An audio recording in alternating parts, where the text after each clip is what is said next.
Vladimir Putin doesn't know what to do, that Russian forces on Ukrainian territory have begun to disintegrate in a panic. The Kremlin accused the founder of the Wagner mercenary company, Yevgeny Prigozhin, the Russian Defense Minister Sergey Shoygu, and the Russian Chief of Staff Valery Gerasimov of treason. Russian soldiers and Wagner soldiers on Ukrainian territory clashed. Vladimir Putin, who began his invasion of Ukraine on February 24 last year, could not have imagined that the war would last so long. Although the Russian people criticized Vladimir Putin's decision to invade Ukraine, Putin does not seem to care about the opinions of his own people. With the war lasting so long, the Russian army in Ukrainian territory started to suffer a lot of casualties. Russian forces have also lost a lot of military equipment. Experts say that more than half of the Russian army inventory has been exhausted so far. Putin, who has also lost a lot of soldiers, is sending Wagner mercenaries to the places where Russian soldiers are insufficient in Ukrainian territory. Yevgeny Prigozhin, the founder of the Wagner mercenary company, has sent all of the Wagner soldiers to Ukrainian territory due to their friendship with Vladimir Putin. However, due to the unfavorable conditions created by the war, Wagner soldiers and Russian soldiers started to disagree after a while. In recent months, the Ukrainian army was forced to retreat from this region due to the attacks of Wagner soldiers on the town of Salata. Then the Wagner soldiers captured the town of Salata. Yevgeny Prigozhin puffed out his chest and was proud of the success of the Wagner soldiers. The same cannot be said for Vladimir Putin. After the capture of Soledar, the Russian leader addressed the Russian people. Putin said that Soledar was captured by the Russian army and Chechen soldiers, but he did not mention the Wagner soldiers in his speech. Putin's failure to mention the Wagner soldiers angered Yevgeny Prigozhin. Making a video statement from the Soledar front,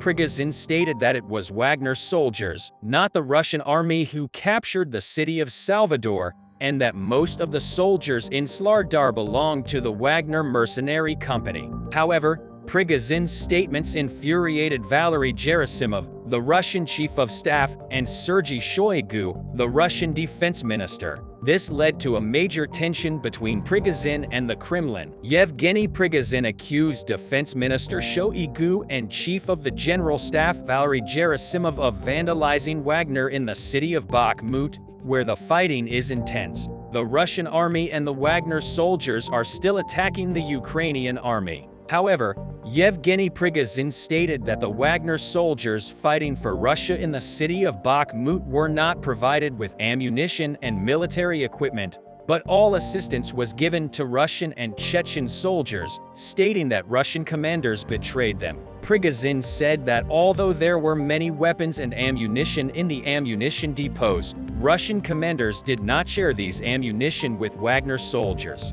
After all these statements, Prigozhin, who wanted to teach Vladimir Putin a lesson, decided to stop the attacks of the Wagner soldiers on the Bakhmut front against the Ukrainian army. Prigozhin, who withdrew his troops on the Bakhmut front to the headquarters, wants to put the Russian army in a difficult situation. However, Prigozhin's decision caused a big fight between the Russian troop commanders and Wagner soldiers forced to fight alone in Bakhmut. Russian soldiers were subjected to an offensive by the Ukrainian army late last night. Then Ukrainian forces realized that the number of Russian soldiers on the Bakhmut front was decreasing. They wanted to turn this into an opportunity and launched a large-scale military operation against the Russian army. As a result of the Ukrainian army's offensive, the Russian troops were forced to leave their positions and retreat from the front line, retreating 7 kilometers further back from the Bakhmut border. The unit's commander of the Russian army fighting against the Ukrainian army requested support from the Russian troops in Soledar. The Russian commander in Soledar asked the Wagner soldiers who had retreated from Bakhmut and returned to Soledar to go back to Bakhmut. However, the Wagner soldiers ignored these orders of the Russian commander and refused to go to Bakhmut. However, The Wagner soldiers ignored these orders of the Russian commander and refused to go to Bakhmut as the Wagner soldiers defied the Russian commander. A big argument broke out inside the headquarters. The Russian commander marched on Wagner soldiers and wanted to arrest Wagner soldiers for disobeying orders. A big fight started when Wagner soldiers marched on the Russian commander, seeing that their commander was in a difficult situation. The Russian soldiers began to attack Wagner soldiers. A big fight broke out between Wagner and Russian soldiers inside the headquarters. The soldiers punched each other for minutes, almost killing each other. However, the fight was ended by the intervention of a different Russian commander in the headquarters. The prolongation of the war has badly affected the psychology of Russian soldiers serving in Ukraine. None of the Russian soldiers who went to Ukraine to fight did not expect the war to last so long. But it is not only Russian soldiers who have been affected by the war. The Russian people have also been badly affected. But the start of the war, the sanctions and embargoes imposed on Russia by the US and Western countries have been very troublesome for the Russian people. Russian citizens who did not feel the impact of sanctions and embargoes in the first months of the war started to feel the impact of these sanctions. Towards the middle of the war, increasing inflation and deteriorating economy in Russia started to make Russian citizens uneasy. Price increases in food and technological products are bothering the Russian people. Russian citizens whose social lives are badly affected now want this war to end. People who want the Russian army to withdraw from Ukrainian territory often take to the streets and organize protests against Vladimir Putin and the war. Even wealthy people living in Russia have been badly affected by this war. Even Russian oligarchs close to Vladimir Putin are trying to get citizenship from different countries, knowing that Putin and his supporters will be tried in international criminal courts after the end of the war. Russian oligarchs are leaving Russia by getting citizenship from different countries. They know that if they do not leave, Putin will demand their support. The vast majority of Russian oligarchs who do not want to support Vladimir Putin have fled the borders of Russia. Another reason for the flight of Russian oligarchs is the death of Russian oligarchs since the beginning of the war. The Russian oligarchs who started to die before the war started have also made other oligarchs living in Russia very uneasy. From a few months before the war until now, nearly 10 oligarchs have been found dead in Russia. All of these murdered oligarchs were anti-Vladimir Putin. In addition, the vast majority of these oligarchs were the owners of natural gas reserves in Russia. With the murder of these oligarchs, Vladimir Putin has now full control of natural gas in Russia. By controlling natural gas himself, Vladimir Putin can constantly threaten Western countries with natural gas. Putin, who often cuts off the flow of natural gas to Europe due to Western countries' support for Ukraine, uses its energy reserves as a weapon. For this reason, Russian oligarchs who want to survive are trying to get out of Russia. The majority of Russian oligarchs and Russian citizens go to Turkey because of the easy acquisition of citizenship in Turkey. They can easily buy citizenship in Turkey. Opposition officials in Turkey are very complaining about the situation. Turkish opposition officials are reacting to Russian oligarchs becoming Turkish citizens by buying a house worth $250,000–400,000 in Turkey. After the Russian army invaded Ukraine, the US and European countries started to seize Russian oligarchs, vehicles such as airplanes and yachts, knowing that their assets will be confiscated in European countries. Russian oligarchs prefer to settle in Turkey for this reason. The effects of the war between Ukraine and Russia spread to much wider areas with the involvement of global powers such as China. The United States is trying to keep this war on the borders of Eastern Europe and prevent the Russian threat from being supported by China. But the Russians seem to insist on getting support from China in order to invade Ukraine and create a new era of danger to the world. The Russians are considering accelerating these aims by using their Navy forces in recent days. The presence of US naval forces in critical areas and the military exercises and action plans they carry out are also considered as the factors that activate the Russian Navy forces. That's why in recent days there have been growing indications of Russian submarines operating off the coasts of the US and the Mediterranean that appear to be Soviet-style submarine deployments reminiscent of the Cold War. In recent days, Russian submarines have been traveling on strange routes. According to UK Defense Secretary Ben Wallace, while speaking to the media during his visit to Washington, Wallace noted that Russian submarines in the North Atlantic, Irish Sea and North Sea were sailing on some strange routes they would not normally take. At least 7 Russian Navy ships and a Kilo-class submarine have been sighted for the first time around the UK, including in the Irish Sea among NATO allies. An expert previously stressed that Russia has increased the presence of Russian submarine and Navy forces after the US naval force became much more active. Besides the USA, Russia's trawler boats and ships have another target in the UK. Russian spy ships are mapping wind farms and key communication cables off the UK coast as part of their plan to sabotage critical infrastructure. Recently, a fleet of Russian boats, often disguised as fishing trawlers or research vessels but with armed guards, was observed by European intelligence agencies making mass reconnaissance near British coastal energy and communications networks. A compelling investigation into this topic reveals possible targets include internet cables, offshore wind farms and connectors which carry electricity and gas pipelines. After the investigation was shared, a Russian ship conducting underwater research was caught touring wind farms on the UK's east coast. Tobias Ellwood, Conservative chairman of the House of Commons Defence Committee, has called for an expansion of the UK armed forces following the revelations. Ellwood stated that every precaution should be taken on Russia's attempts to undermine British security.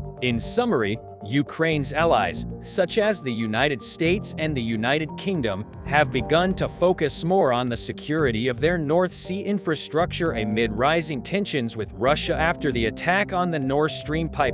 It is thought that the main reason why countries such as the USA and UK focus on this issue is the presence of China, which is described as the danger of the future. So as you can see, Russian forces have been on alert ever since the US began active military exercises and actions in the North Atlantic, Irish Sea and North Sea and Indo-Pacific maritime areas. Ben Wallace also met with US Secretary of Defense Lloyd Austin, who praised the AUKUS tripartite defense pact as a deal that would break down barriers and usher in a new era in US-UK defense cooperation. In response to the Russian increase in submarine forces and Navy members, the tripartite security agreement between the US, UK and Australia, announced in September 2021, will provide Canberra with nuclear-powered submarines, which is understood to be a move against China's influence in the Indo-Pacific.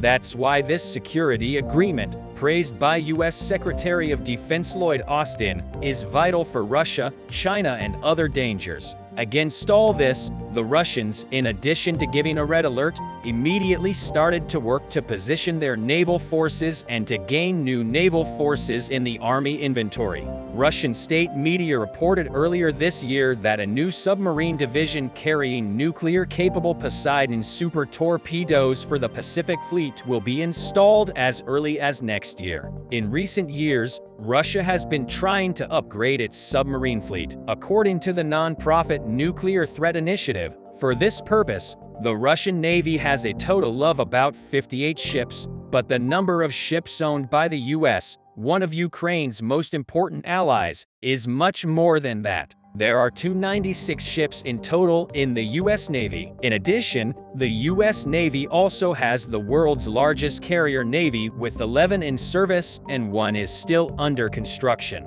In short, the US military has the largest navy in the world. In other words, it's quite normal for Russia to give a red alert and to be nervous about the presence of the US Navy. Russian leader Vladimir Putin also suggested that his naval assets could be used elsewhere during the ongoing war in Ukraine. Commenting on Putin's critical statements on this issue, Ben Wallace stated that Russian submarines are surrounding the UK coastline and branding Moscow as London's #1 enemy threat. Russia's concerns are not just because the US has a much larger navy and is heavily active all over the world. Russia is seriously concerned about this because of the ongoing war in Ukraine. Currently, the Russian defense industry has entered a period of collapse due to the war in Ukraine. The Russians can no longer easily produce enough equipment and combat vehicles for defense. As such, Ukraine's allies, especially the USA and other world countries, are constantly supporting the Ukrainian army militarily. Russia, on the other hand, cannot gain any superiority either in land wars or in the naval area in the oceans, despite the constant renewal of the Ukrainian army's inventory. The presence of Russian naval power in the Black Sea is stuck, as is the Arctic RC, Indo-Pacific, and Atlantic. The biggest factor in Russia's Black Sea fleet falling into a ditch is not the US Navy's forces. The main reason for this is the continuous air strikes of the Ukrainian armed forces on the Crimean Peninsula in the Black Sea. Yet, thanks to Ukraine's striking tactic that is constantly targeting Crimea with UAVs or tactical missiles, the Russian Black Sea fleet was stuck in place. Therefore, the Russians cannot catch up due to the obstacles that the US Navy forces have in their activities. In order to eliminate this deficiency, the Russian leader stated that the work on this issue will be accelerated. Russian President Vladimir Putin reported that developing Russia's naval capabilities remains a priority, following exercises conducted by his country's Pacific Fleet. These statements by Putin drew a lot of attention as they coincided with the period when the Russian Navy forces were carrying out very active military exercises. On this topic, a transcript posted on the Kremlin website summarized the conversation between Putin and Defense Minister Sergey Shoygu. Shoygu stated that 25,000 personnel, 89 aircraft and helicopters, as well as 167 warships, 12 of which are submarines, participated in the exercise carried out by the Russian Navy in the Pacific. The exercises included submarine searches on the approaches to the Peter the Great Bay on the south coast of the Primorsky Krai and Avacha Bay on the southeast coast of the Kamchatka Peninsula. Shoygu stated that other exercises were held in the Sea of Okhotsk and that the combat stability and readiness to use strategic missile submarines were studied. Shoygu also outlined how a tactical air defense exercise began and strategic missile carriers in the center of the Pacific Ocean simulated counterattack against groups of ships of a false enemy.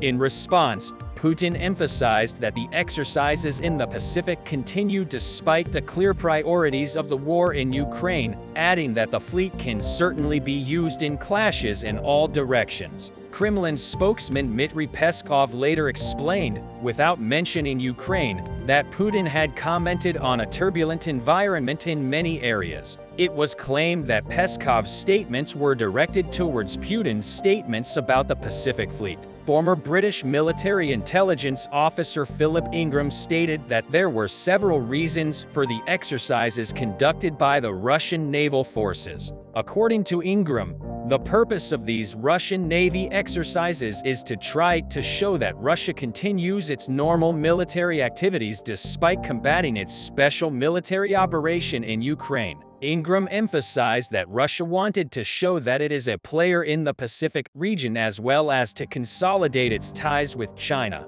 He also added that he wanted to send a warning to Japan about the potential to retake the Kuril Islands, considering that Russia was distracted in Ukraine. But Japan claims territorial rights over the Kuril Islands, which it calls the Northern Territories, located off the northernmost island of Hokkaido. Despite all this, Russia does not hesitate to pose a threat in these areas. It is clear that Russia's recent exercises are a routine signal should the US and Japan consider testing Russia in Northeast Asia or anywhere beyond Ukrainian territory. However, it should not be forgotten that the navy assets of China, which is a supporter of Russia, also operate in these critical maritime areas. Despite all this, the USA both defends these critical sea areas and supports Ukraine sufficiently in its war with Russia against the Russian and Chinese threat. The biggest news once again comes from the territory of the Russian Federation,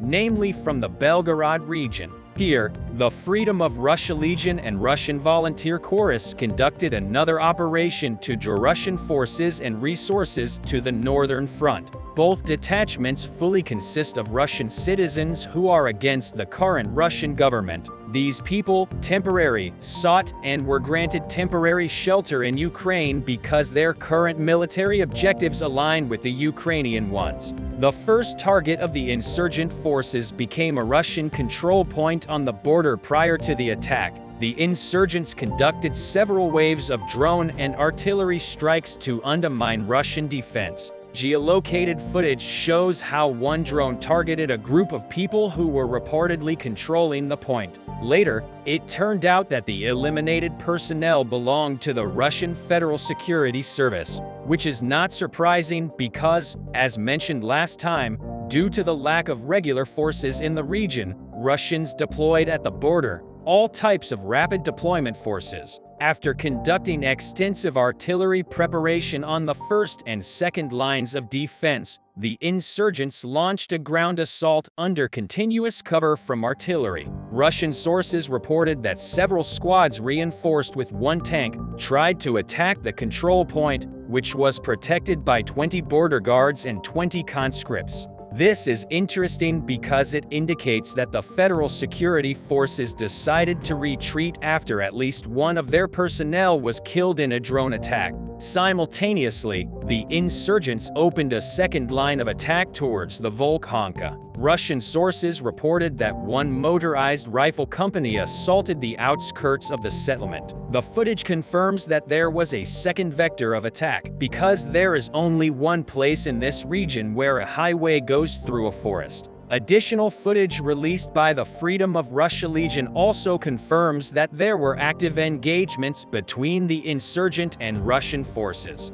The Russian Ministry of Defense released a statement where they claimed that this is where the incursions ended. Russian forces reportedly unleashed their aviation and artillery, conducted 11 airstrikes, 77 artillery strikes, and 2 thermobaric strikes and destroyed the enemy on the approach to the settlement. The Ministry of Defense also highlighted that the Federal Security Services played a major role in repelling this attack, even though other Russian sources claimed that only border guards and conscripts took the hit. However, other combat footage shows that the insurgents managed to breach the first line of defense. The drone footage shows that Russian forces near the Volkhanka were destroyed by artillery fire. After that, several pickups moved north along the western part of the Volkhanka, while simultaneously there was a strike on the critical energy infrastructure in the eastern part of the settlement. When it comes to the control point,